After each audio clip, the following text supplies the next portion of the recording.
my YouTube and Facebook friends. Please follow me on YouTube. Click like, man. Subscribe to my channel. I try to do this every week.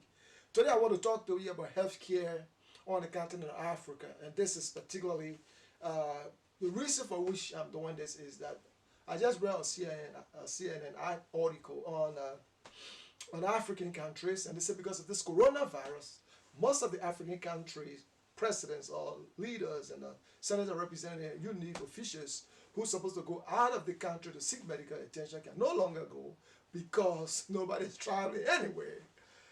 They talk about Buhari of Nigeria, how he spent 2 months in the West for treatment. I don't know whether it's UK or whatsoever. They talk about Mugabe, and they talk about Paul Biya and other places and other leaders in the article. I hope you read that on CNN. In my own country, Liberia is a small West African country. Our leaders too been going. I don't know what current George Weah, I don't know about him. Whether he went to Western World for medical treatment, I don't know. Whether Ellen Johnson Sirleaf did the same, I don't know. But I can talk about Tubman because I was a little boy when Tubman died. President Tubman is again, as always, the gracious host of his country. But today I want to talk to you about African countries. Africa makes up 23% of the world disease burden, according to CNN article. And also, they call it a Brookings Institution article on Africa. 23% of the world disease burden. Malaria, tuberculosis, and you name the rest. Africa is on top there. But yet instead, our leaders leave the continent of Africa to go overseas to get medical treatment. Now, if I get sick, right, I want to get the best medical treatment I can. But that's the thing, that's the difference.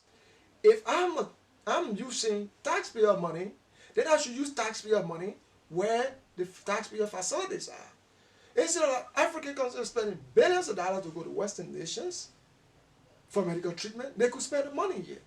Well, now I want to talk about something. How the international community, World Health Organization, and the other people, how they always use shortcut methods when it comes to Africa, because African countries neglect their own people, and so they can't stand up for anything. Let's look at it this way: the reason I wish our poor come down with this huge amount of malaria, tuberculosis, and other diseases, waterborne diseases, cholera, and other stuff, is because our people live in congested area in slums around city. You go to Nigeria, you go to Liberia, you go to Kenya, you go to Somalia. You have these slums. You have our city government that are able to take out trash. So when it rains, those places become breeding ground for mosquitoes and they spread diseases. Our people stay in the year 2020. Our people stay using hand pumps. The international community stay buying hand pumps for us because we don't spend our money on ourselves. The shortcut method is always used for Africa because our leaders who's supposed to be thinking strategically are not. Now, if the international community like the World Health Organization is determined to help Africa, and if it was not calculated plan to see that Africa remains the way it is, because if it was not done, then instead of bringing their nets, they could help our government to build good housing facility. Instead of World Food Organization, WFO, instead of bringing food and relief food rice and other types of people, they could look for lands, which of course are abundant in Africa. They could look for lands to make farms or long-term solution to our problem. But we can't blame them. As I said, we cannot blame anybody for our problems. Now let's come back to health. I was looking at something on YouTube the other day, and I look at West Point. I know West Point. I was talking about West Point in Liberia, not West Point here in the United States. West Point in Liberia. Liberia is a small West African country. And West Point is in the city of Monrovia on Bushel Island. It's like not Bushel Island, but you know what I mean. If you go to West Point is a very congested area. So you talk about West Point, the Bushel Islands, Cloudtown, all the areas are so congested, you don't have, like the cities are layout. So this area are used, this area are high breeding ground for cholera, malaria, and other diseases. But as I say, if you go to Monrovia, you go to West Point, you go to Monrovia, go to what they call Ducal Palace Hotel. It's somewhere up the hill at West Point is down, and you look at the view for West Point. Amazing view. Amazing view. I just imagine I'd be a money like man at Doherty and build real estate over there and a resort over there for people to go. It's right on the ocean, on the sea, between the sea and the river. That's where West Point is. But the area is so congested, the area has some of the areas that are the most neglected. Slums around Africa, not just restricted to Liberia, all over. If we want to attack diseases like malaria and tuberculosis and waterborne diseases, we got to rethink the way we're doing things. Our leaders, instead of flying to foreign countries, let them improve our healthcare system, pay our healthcare workers more, equip our medical schools, equip our hospitals, and train our healthcare workers to make sure that people medical records are not revealed to somebody else. That's why in the United States they get what they call HIPAA. HIPAA restrict people from giving out people medical record without their consent. I don't want anybody to know my medical history unless I share with you. Even if I share with you, you can't just share it outside of somebody. There's something in the law they call private fact. Private fact is truth. Yeah, I can say, look, my man, hey, I get HIV. Oh, hey, my man, I get high blood pressure. Hey, my man, I get diabetes. That's a private fact I'm revealing to you. But you cannot reveal that private fact to anybody. If you do, you can be sued. So, in the United States, here, we get what we call HIPAA, and everybody that work in the healthcare, if you just all that go to the hospital, we know it. So, we want to attack our diseases on the continent. Let us start spending money on our healthcare system. That's the thing. If you don't have a healthy citizens, you can't have a productive economy. Because sick people don't contribute to the economy. And when they don't contribute to the economy, then the economy cannot be healthy and productive. Now, let's go back to what I was saying about our leaders going to the Western world for medical treatment. These leaders were all using this health facility before they became leaders. And they saw the decline and the neglect in these systems. Now they become presidents. Instead of improving it, they fly to another country to go for medical treatment. We cannot continue to think that our healthcare system, our educational system, and our economic system should depend on the Western world. We should not continue to be aid dependent. We cannot build Africa with foreign money. I was watching something on YouTube and a guy said, there is no country in the world where foreigners build a country. When are we going to wake up Africans to understand that the Western world, or most of the World Bank, the IMF, all the people, you remember the structural adjustment program that they carried to Africa in the 80s when I was growing up as a little boy, and the 90s? There are other countries in debt. Italy, Spain, Greece. I haven't had them talking about structural adjustment programs in those areas. But that is a discussion for another day. Our healthcare system, we got to take care of our health. We have to spend money on the continent to improve our healthcare system. Instead of buying nets, mosquito nets, which is a shotgun method to treat malaria, let us improve our people housing facility.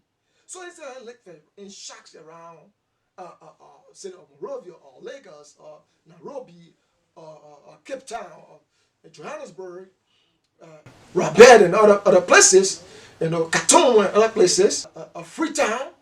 Let us use that money and improve the living conditions. If we're spending about $2-3 million a year each country, spending that money just to treat malaria patients, we could spend that money to improve the living standard of the people.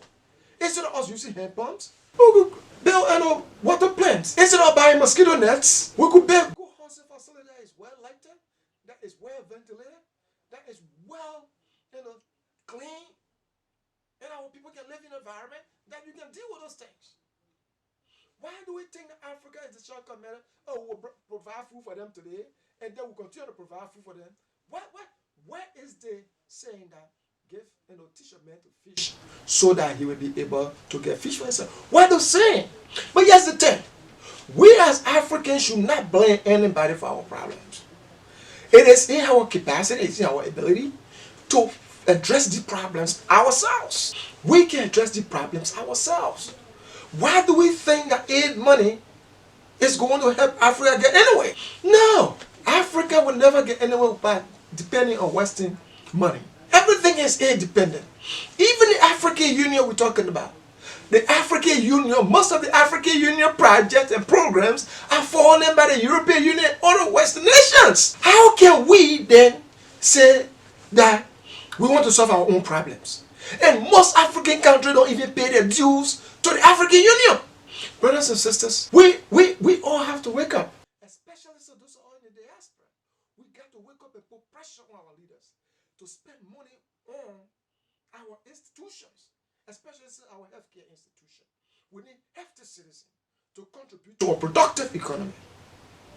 We can't continue to behave the way we behave. Our leaders need to understand that we need to improve our healthcare, infrastructure, so that our people benefit from it. We need to pay our healthcare workers well. We need to educate our doctors. We need to equip our hospitals. And we need to also reform the way our people go to the hospital. As I said, I'm from Liberia in West Africa. I remember last time I went to the hospital, JFK Hospital, maybe 2003, or maybe, I don't know right now, maybe 97 or 98. Kennedy Medical Center, that's the biggest medical center in Liberia, in the capital city, Monrovia. And you have almost over 300 or 400 people going to the hospital. People go there at 3 o'clock in the morning, and they have to get tickets, something they call tickets from the security officer, so that they'll be able to see the doctor on that day. Now, the problem I have is when we want to reform our healthcare system, we got to do something very comprehensive. Now, those are in the West, I know we know. You want to go see a doctor, you got to make an appointment. I know there are people who go to the hospital, emergency room and other stuff. But we can have everybody going to the hospital at the same time. That's going to overwhelm our healthcare delivery system. So now everybody has phone, keys, and others. So we could set up our system in a way that, okay, if you are pregnant woman, you want to see a doctor, what's the name they call it? I don't know. You know, call this number. So that is the healthcare delivery system. We set a system that way. Okay, when you call, you want to see maybe a child, and I want to see if I want to take a child to the hospital. There's a number you to call, so that we give everybody appointment, not to overwhelm our system. That is not, doing such a thing. You don't have to be a rocket scientist to do it. The hospital administrator and whosoever responsible could set it up that way, so that we don't put a lot of pressure on our doctors. That's how we can reform our system. There are a lot of things we can face ourselves. We just need, as I said, we need determined people. That's why if we can look for people who can reform our system, we should. We as Africans, we should not always depend on this person. Got to be a Kenyan, they got to be a Liberian, they got to be a Moroccan, they got to be a Libyan. If you see an African now has the ability, the capacity to reform our system, whether it's good as in the agricultural sector, you can hire him to help in that process. If he can help in the healthcare system, you can hire him. So the point I'm trying to make here is, we can't make our people go to the hospital like that. You see hundreds of people waiting to see the doctor. Make them to start calling and making an appointment. And another thing I said, I don't know what I said initially, all of our people have to do the medical and physical every year. That includes your HIV test, your diabetes, your cancer screening, and all those things. I know it's sometimes scary. I must say it first. I remember 2006 when I first did my HIV test. That's so funny. I went home, my ex-wife said, come and eat. I said, no, I don't want to eat. And she said, come and eat. I said, no, I don't want to eat. I was so scary. That's so scary. You know what I mean? And if it's not HIV, sometimes you go to your doctor, you do your cancer screening, and other thing you are afraid. That's just the natural human tendency. But we gotta do it for the benefit of our society. So since I've been in the United States, I take HIV test almost not every year. You know, it depends when the doctor, but I'm no longer afraid because, now there's a something we have control over. So Africa has the highest body of HIV cases because, we African men, and I'm not just saying all African men get HIV, and I'm saying those who get HIV is anything but or there are medication now people can stay on and they get very. I'm not trying to say anything negative or anybody who get HIV, diabetes, high blood pressure.